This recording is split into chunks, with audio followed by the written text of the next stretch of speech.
প্রকাশ করাত কমরেড জিতেন চৌধুরী বামপন্থী রাজনৈতিক দলগুলো যারা আমরা একসাথে মিলে ত্রিপুরায় বামপন্থী আন্দোলন এগিয়ে নিয়ে যাওয়ার চেষ্টা করছি, সেই দলসমূহের নেতৃত্ব, পার্টির কেন্দ্রীয় কমিটির সদস্য যারা ত্রিপুরায় আছেন, রাজ্য সম্পাদক মণ্ডলীর সদস্য যারা মঞ্চে আছেন, এবং আপনারা সবাই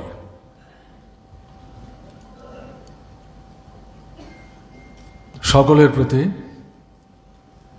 শুভেচ্ছা জানিয়ে আমি আমার কথা শুরু করতে চাইছি। প্রথমে কমরেড সীতারাম ইয়েচুরির স্মৃতির প্রতি আন্তরিক গভীর শ্রদ্ধা নিবেদন করছি। তার স্ত্রী, কন্যা, পুত্র, ভ্রাতা এবং পরিজন যারা আছেন তাদের সকলের প্রতি আন্তরিক সমবেদনা জ্ঞাপন করছি। আপনারা শুনছিলেন একে একে প্রকাশ করাত অবধি কমরেডরা সীতারাম ইয়েচুরিকে নিয়ে তাদের নিজেদের তার সাথে কাজের প্রত্যক্ষ যোগাযোগ থাকার কারণে যে অভিজ্ঞতা সঞ্চয় করেছেন সে সম্পর্কে সংক্ষিপ্ত পরিসরে প্রাসঙ্গিক বিষয়গুলো উল্লেখ করার চেষ্টা করেছেন। আমি বিস্তৃত পরিসরে যেতে চাইছি না। যে কথা বলবো, সীতারাম ইয়েচুরি পার্টির সাধারণ সম্পাদক হওয়ার আগে থেকেই এবং বিশেষভাবে সাধারণ সম্পাদকের দায়িত্বে বৃত হওয়ার পর আন্তর্জাতিক যে পরিস্থিতি,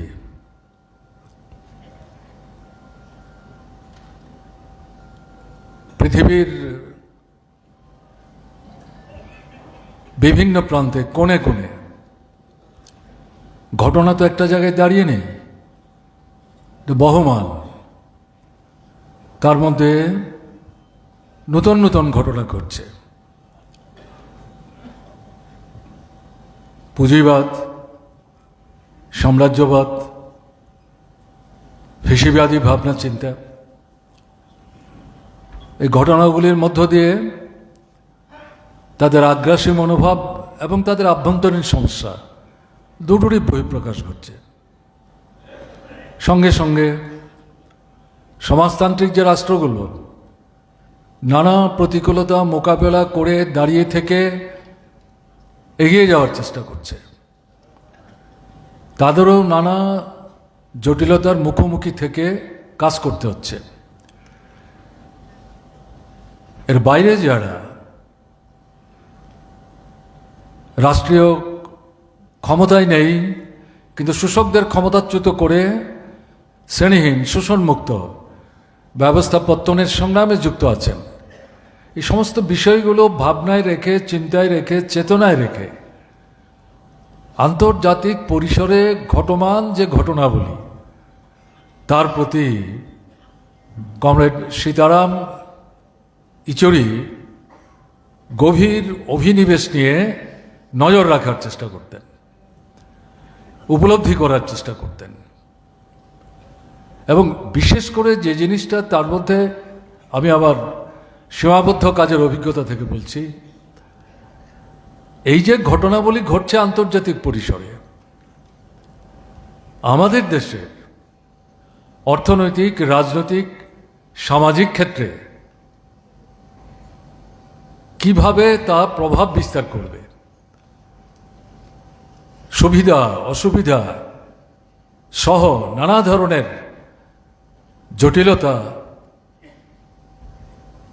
ঘটতে পারে, ঘটবে, এই বিষয় সম্পর্কে সচেতন থেকে আমাদের পার্টি, ভারতের কমিউনিস্ট পার্টি মার্ক্সবাদী, বামপন্থী আন্দোলন এবং গণতান্ত্রিক শক্তি তাদেরকে সচেতন করার ক্ষেত্রে, সচেতন রাখার ক্ষেত্রে তার অভিজ্ঞতার নিরিখে তার যে সারসংক্ষেপ, তার যে নির্যাস, এটা কমরেড সীতারাম উপস্থিত করার চেষ্টা করতেন। এটা একটা অসাধারণ গুণ। শুধু দেখলাম এটা আন্তর্জাতিক ঘটনা, আমাদের দেশের বিষয় নিয়ে ভাববার কি আছে, এটা যে ঘটনা না, বিচ্ছিন্ন না, এটাই মার্ক্সবাদী লেনিনবাদী যে ভাবনা, চিন্তা, বিশ্লেষণ এবং অভিব্যক্তি, এর মূল জায়গাটা সম্পর্কে সচেতন থেকেই কমরেড সীতারাম আন্তর্জাতিক পরিস্থিতির সাথে আমাদের দেশের পরিস্থিতিকে তুল্যমূল্য বিশ্লেষণ করে দেশের মানুষকে সচেতন রাখার ক্ষেত্রে গুরুত্বপূর্ণ ভূমিকা পালন করার চেষ্টা করেছেন।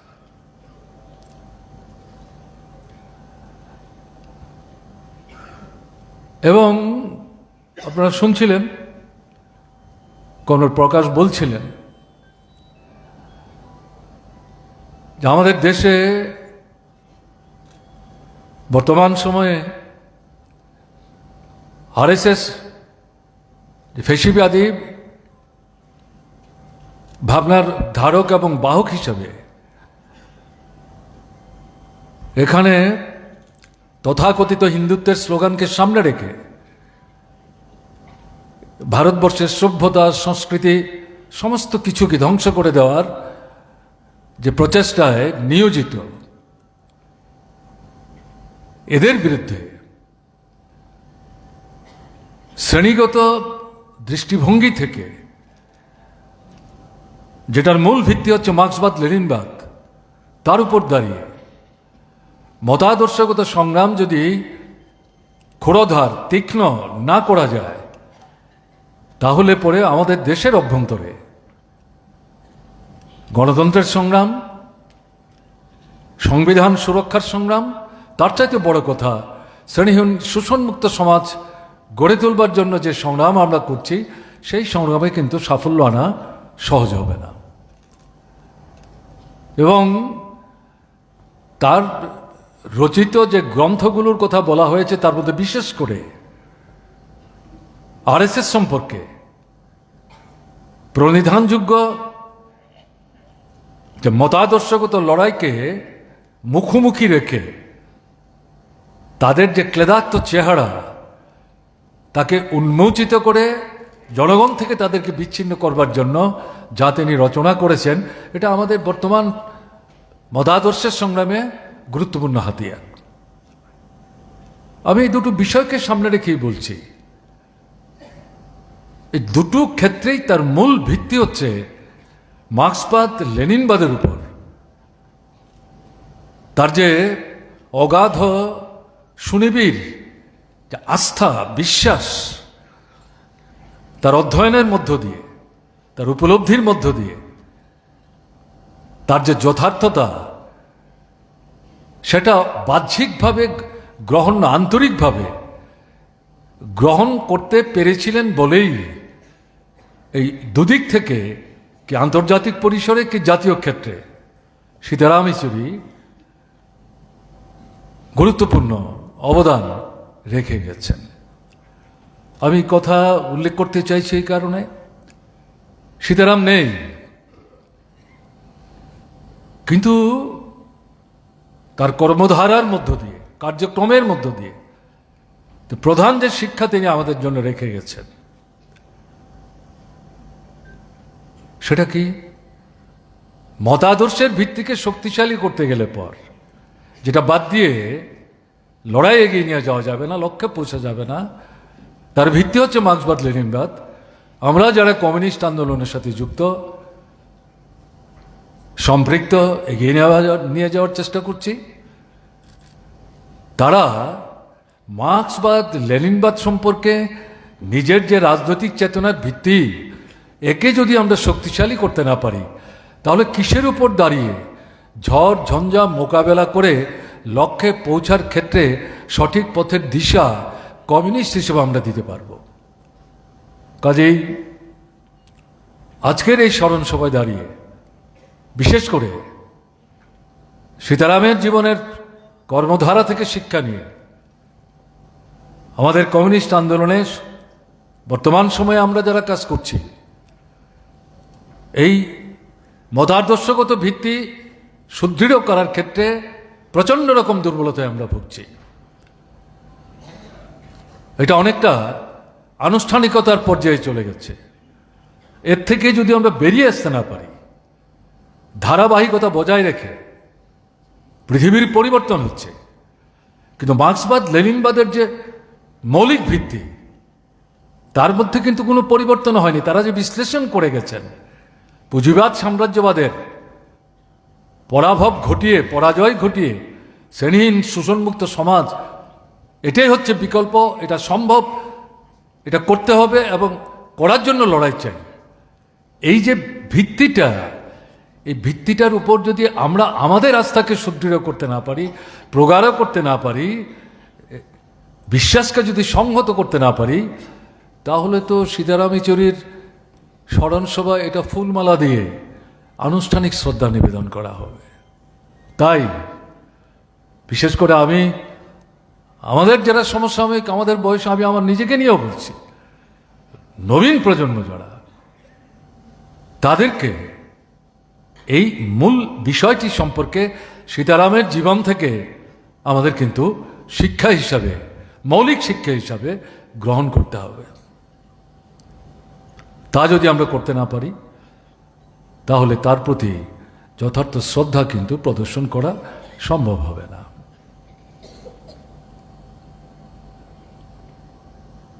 আমাদের দেশের বর্তমান যে পরিস্থিতি, এটা ঠিক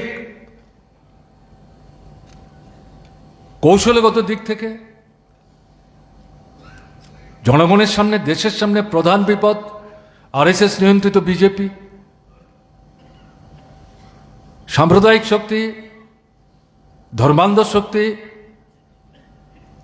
এবং পুঁজিবাদের মুখ্য মুখ হিসাবে আমাদের ভারতবর্ষে যারা কাজ করছে,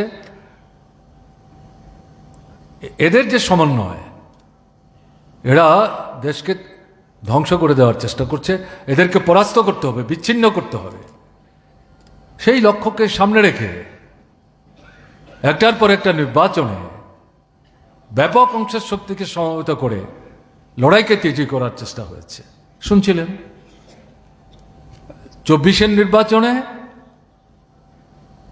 পুরোপুরি পরাস্ত করা যায়নি, কিন্তু দুর্বল করা হয়েছে, সম্ভব হয়েছে।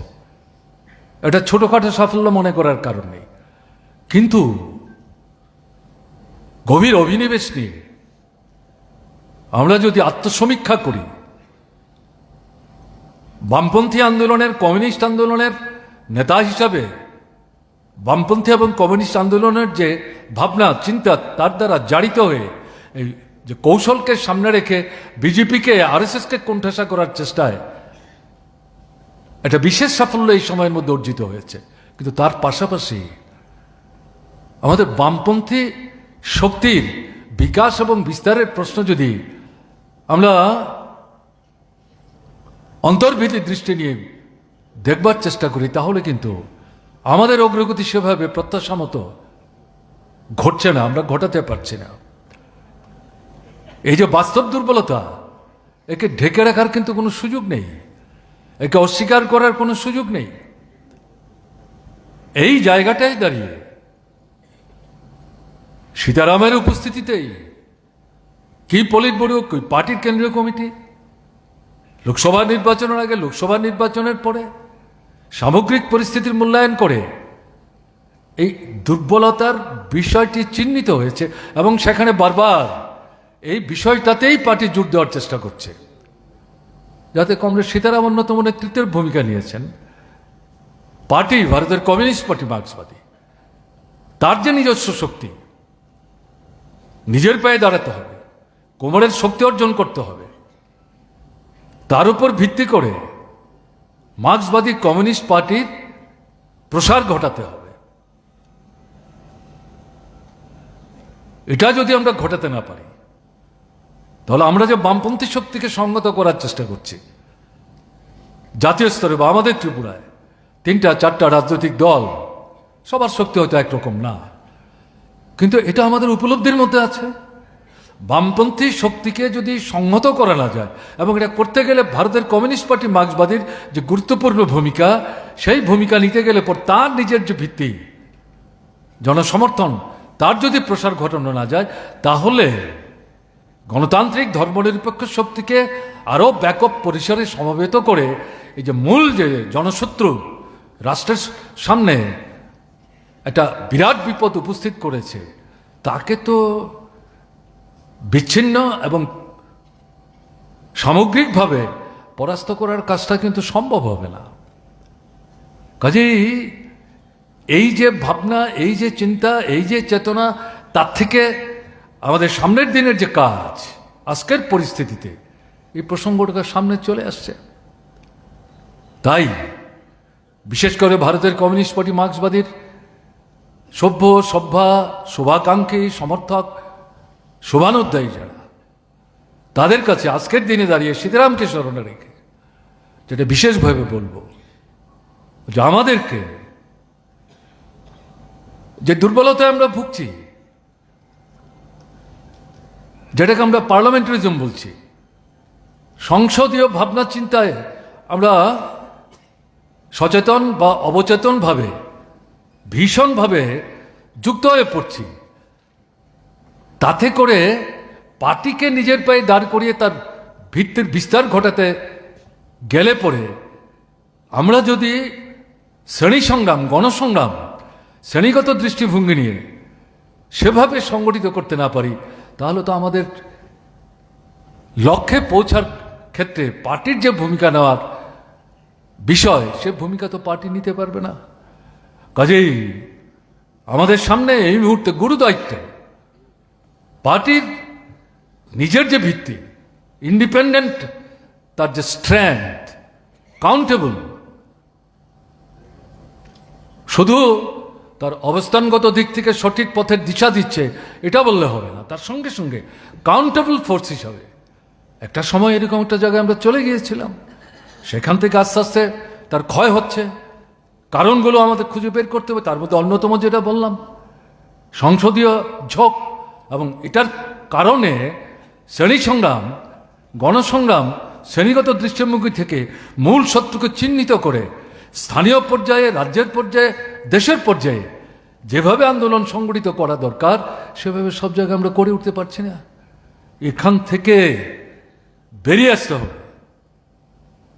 বিকল্প যে দিশা পার্টির কেন্দ্রীয় কমিটি দেওয়ার চেষ্টা করছে, যার অন্যতম অংশীদার ছিলেন কমরেড সীতারাম, সেই দিশায় সামনের দিনে পার্টিকে আমাদের এগিয়ে নিয়ে যেতে হবে। এটা বাদ দিলে তো চলবে না। এবং একইভাবে বামপন্থীদের মধ্যে ঐক্য সংহতি, সব দল তো আমরা একইভাবে সব জিনিস চিন্তা করি না, যার যার নিজস্ব দলীয় কর্মসূচি আছে। সব ব্যাপারেই যদি আমরা একমত হতাম, তাহলে 4 দল 5 দল বামপন্থী আমরা বলছি, যার যার তো আলাদা কর্মসূচি থাকার কারণ ছিল না। এই সম্পর্কে সচেতন থেকে আমাদেরকে ইতিবাচক দৃষ্টি নিয়ে বামপন্থীদের মধ্যে মতাদর্শগত এবং অর্থনৈতিক, রাজনৈতিক, সামাজিক বিষয়ে সর্বাধিক সহমতের ভিত্তিতে যে জায়গায় আমরা আসতে পারি, আমাদের সমস্ত ভাবনা অন্য বামপন্থী দলের উপর তো আমরা চাপিয়ে দিতে পারি না, তারাও যেমন সেই চেষ্টা আমাদের উপর করার চেষ্টা করেন না। এই বিষয় সম্পর্কে সচেতন থেকে আমাদের ঐক্যকে কিন্তু সংহত করতে হবে। আমরা যেটা লক্ষ্য করছি গত বছর 4 যাবৎ, 3-4 বছর যাবৎ, কি জাতীয় স্তরে বা কোনো কোনো রাজ্য ক্ষেত্র, আমরা ত্রিপুরায় কিছু কিছু করার হতে চেষ্টা করেছি, বামপন্থীদের ঐক্যবদ্ধ উদ্যোগের নেতৃত্বে ব্যাপক শ্রেণী আন্দোলন, গণ আন্দোলন গড়ে তোলার ক্ষেত্রে আমরা যেন খানিকটা পিছিয়ে গেছি। এখান থেকে আমাদের বেরিয়ে আসতে হবে। বেরিয়ে আসার ক্ষেত্রে বামপন্থী বন্ধুদের একসাথে নিয়ে এগিয়ে যাওয়ার প্রশ্নে ভারতের কমিউনিস্ট পার্টি মার্ক্সবাদী এটা কর্তৃত্ব না, তথাকথিত নেতৃত্ব না। বন্ধুসুলভ ভাবনা নিয়ে, ভ্রাতৃপ্রতিম ভাবনা নিয়ে আমাদেরকে এগিয়ে যাওয়ার চেষ্টা করতে হবে।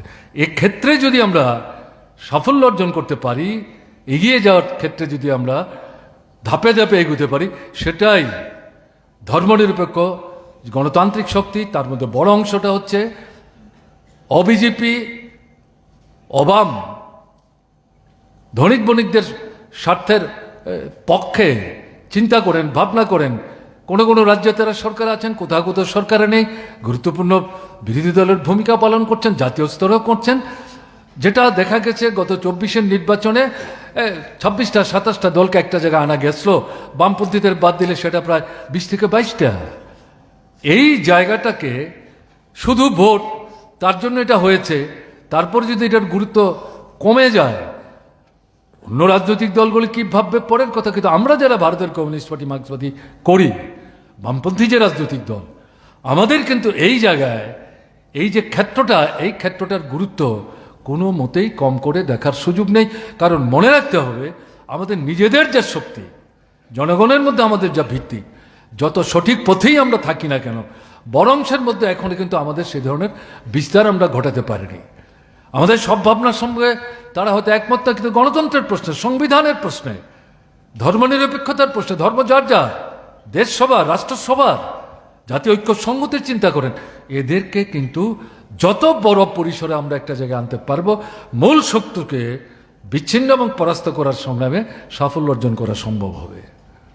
সীতারাম ইয়েচুরি জেনারেল সেক্রেটারি হিসেবে কেন্দ্রীয় কমিটির যে নীতি নির্দেশিকা নির্ধারিত হয়েছে, সময় সময় পার্টি কংগ্রেসে, দুটো পার্টি কংগ্রেসের অন্তর্বর্তীকালীন সময়ে, পরিবর্তিত পরিস্থিতিতে নতুন নতুন যে পদক্ষেপ নেওয়ার প্রশ্ন আছে, তার মধ্যে এই বিষয়গুলো অত্যন্ত গুরুত্বের সাথে জোর দেওয়া হয়েছে।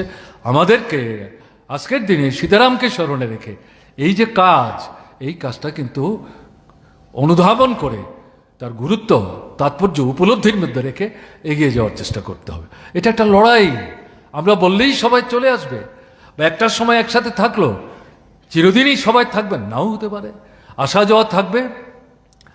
কিন্তু আমরা যদি দৃঢ়তা, বলিষ্ঠতা নিয়ে এই বিষয়টাকে পার্সু করার চেষ্টা করি, এগিয়ে নেওয়ার চেষ্টা করি, আন্তরিকতার সাথে, সততার সাথে, নিষ্ঠার সাথে, সাফল্য কেন আসবে না? আমরা তো মানুষের ভালোর জন্য, দেশের ভালোর জন্যে, রাষ্ট্রের ভালোর জন্য কথা বলছি। এটা তো বিচ্ছিন্নভাবে কোনো ব্যক্তি বিশেষের স্বার্থ রক্ষার প্রশ্ন না, অথবা বিচ্ছিন্নভাবে একটা দলীয় সংকীর্ণ ভাবনা থেকে না। কাজেই আজ না হোক কাল যদি ধারা অব্যাহত রাখতে পারি, কেন আমরা সাফল্য অর্জন করতে পারবো না? এই ভাবনা নিয়ে সামনের দিনে কিন্তু আমাদের কাজ করতে হবে জাতীয় এবং রাজ্য স্তরে।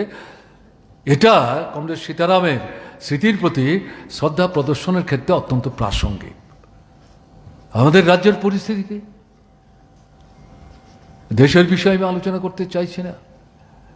যদিও দুর্বল করা গেছে, শক্তির কমানো গেছে, বিরোধী শক্তির বৃদ্ধি পেয়েছে, পার্লামেন্টের মধ্যে গত যে 2-3টা অধিবেশন হয়ে গেল 24-এর নির্বাচনের পর, তার প্রতিফলন, অনুরণন পার্লামেন্টের ভেতরে এবং তার পরিপ্রেক্ষিতে বাইরে আমরা লক্ষ্য করছি।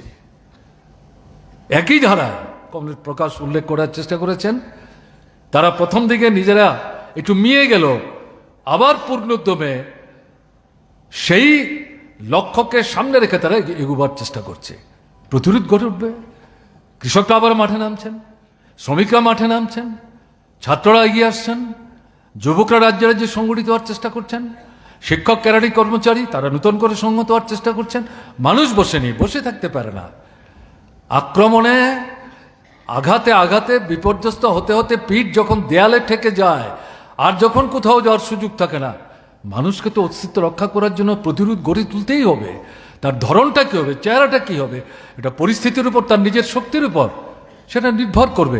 কাজে সেই জায়গায় ভোট শেষ হয়ে যাওয়ার পর 4-5 মাসের ব্যবধানেই আমরা যেটা লক্ষ্য করছি, সর্বভারতীয় ক্ষেত্রে মানুষ আবার গর্বোত্থিত দৃষ্টিভঙ্গি নিয়ে রাস্তায় নামতে শুরু করেছেন। সেই ধারাকে অব্যাহত রেখে ত্রিপুরায় আমাদের কাজ করতে হবে।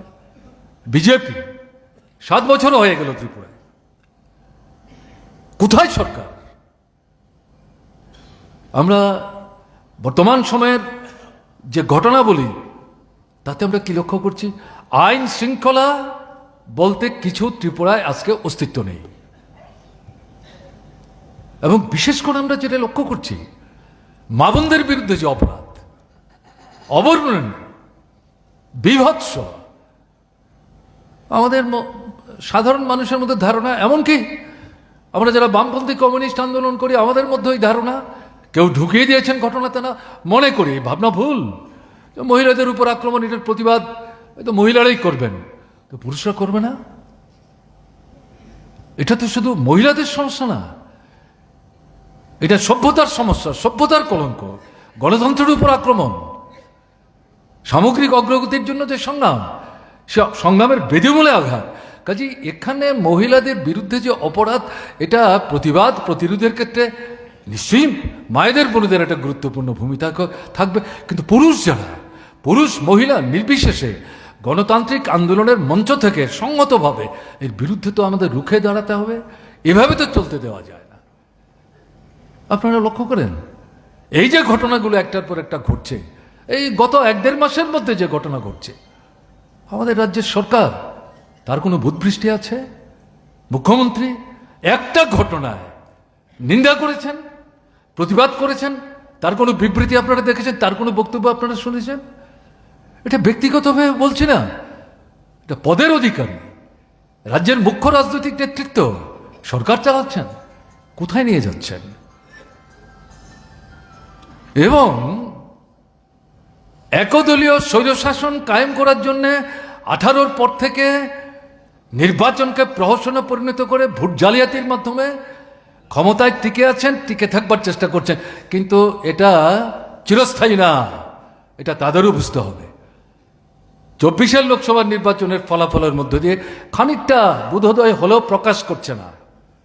এরা নিজেরা ভালো জানেন ত্রিপুরায় কি করে পঞ্চায়েত থেকে শুরু করে লোকসভা নির্বাচন পর্যন্ত এটা প্রহসনের মধ্য দিয়ে তারা তথাকথিত জয় হাসিল করছেন, একদলীয় স্বৈরশাসন কায়েম করার চেষ্টা করছেন। এবং এই জায়গাটার মধ্যে মণ্ডল নামধারী যারা অরাজকতা করে চলেছে, লুটের রাজত্ব কায়েম করেছে, এরা যখন যেখানে খুশি মহিলা পুরুষ নির্বিশেষে রাতে বিকেলে দরজা ভেঙে ঘরে ঢুকছেন, লুটপাট করছেন, প্রতিবাদ করার চেষ্টা করলে দৈহিকভাবে আক্রমণ করছেন, শিশুরা পর্যন্ত নির্যাতন মানে রেহাই পাচ্ছে না তাদের হাতে। কাজে এই জায়গায় দাঁড়িয়ে একে তো চলতে দেওয়া যায় না। এর বিরুদ্ধে শুধু তো বিবৃতির প্রশ্ন না, মাঠে আসতে হবে আমাদের। সহ্য করতে পারছে না মানুষ, কিন্তু তার প্রতিফলন ঘটাতে হবে রাজপথে সমবেত হওয়ার মধ্য দিয়ে। এটা বাদ দিয়ে তো অপেক্ষা করলে চলবে না। এবং একই সাথে আমি অন্য বিষয় যদি নাও যাই, সরকার দুর্নীতি এবং বিজেপি সরকার ত্রিপুরায় সমর্থক হয়ে গেছে। কোন অফিসে পয়সা ছাড়া, ঘুষ ছাড়া কোনো কাজ হয় না।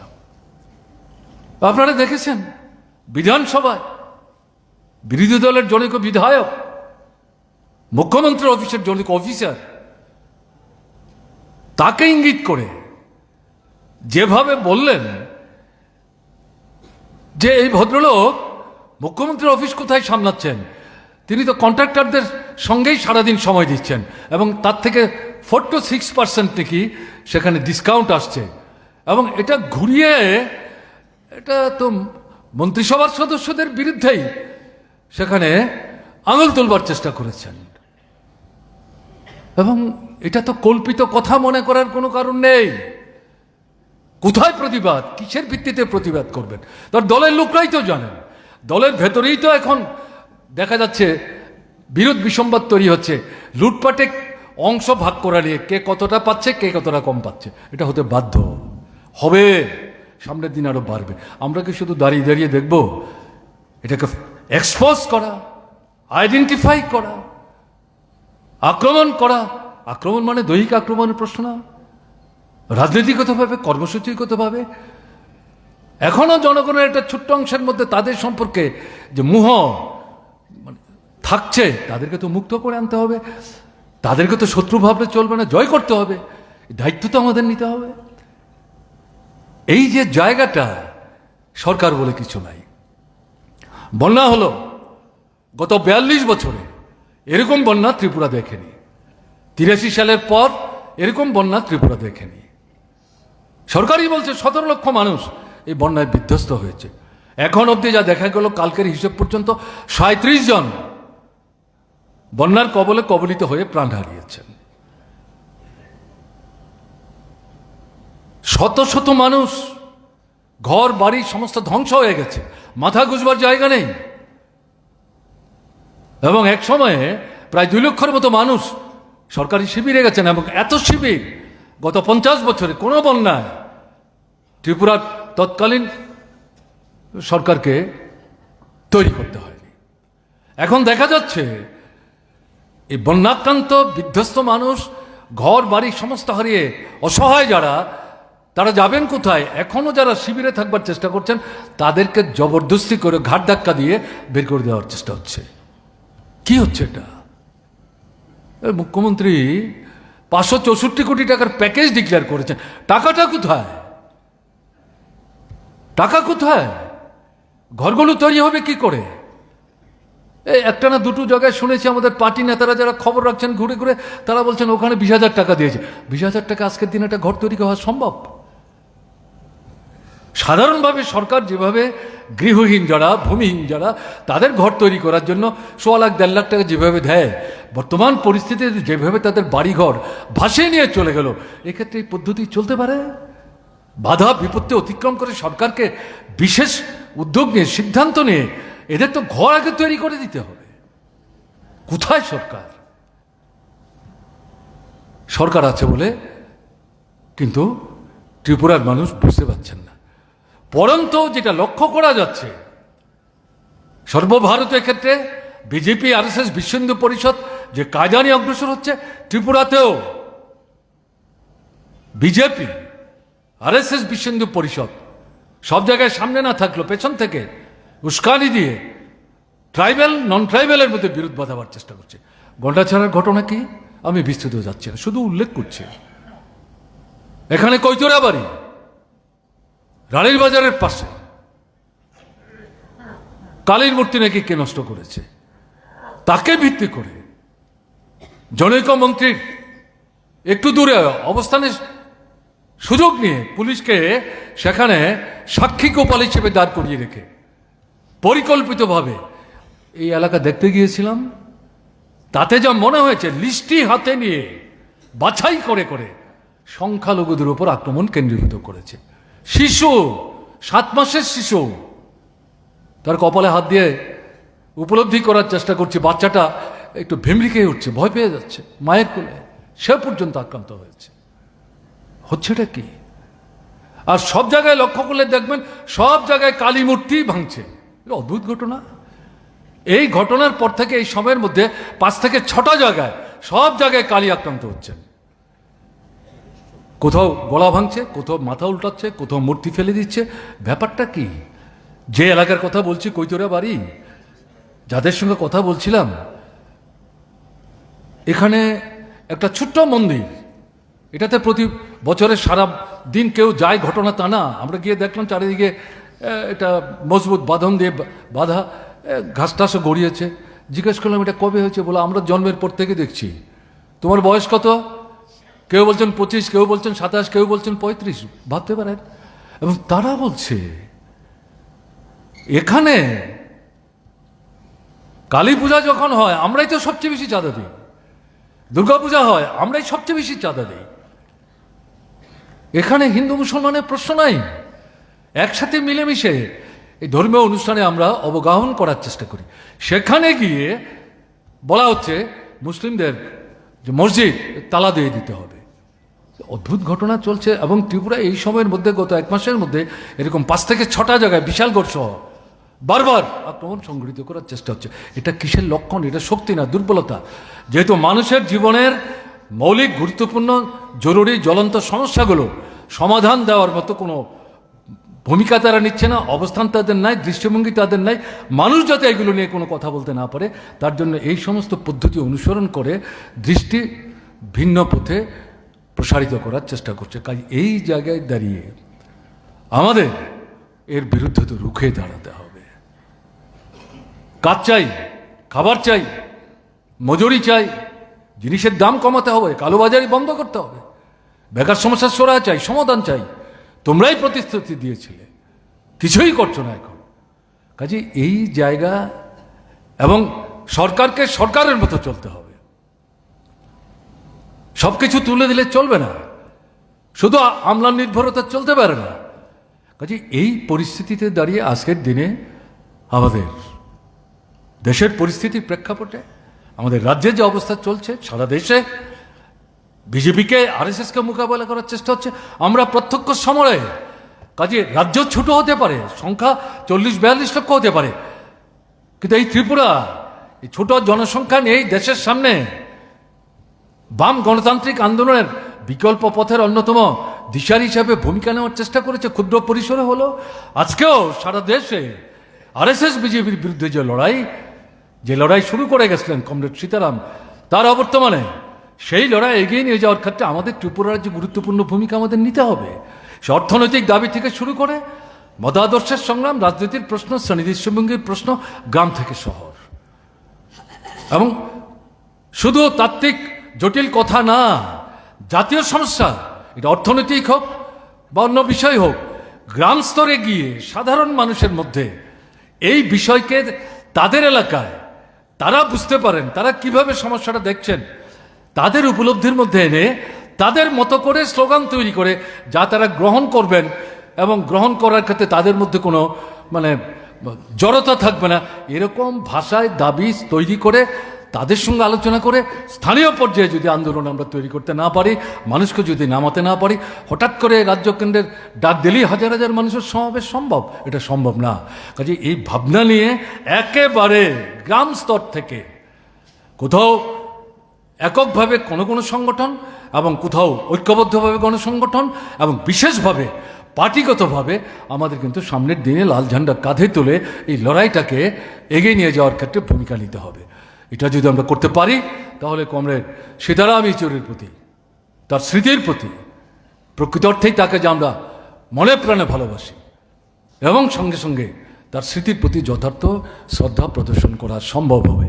আসুন আজকের দিনে দাঁড়িয়ে আমরা সীতারামকে স্মরণে রেখে এই শপথ, এই সভা থেকে আমরা নিয়ে যাই, এবং যে কাজ কমরেড সীতারাম করে গেছেন ভুলে যাওয়ার মতো না। কাজের মধ্য দিয়েই সীতারাম আমাদের মধ্যে স্মরণীয় হয়ে থাকবেন। আপনারা ভালো থাকবেন। আমার নমস্কার। এখন স্মরণ সভার সভাপতি কমরেড অঘোর দেব বর্মা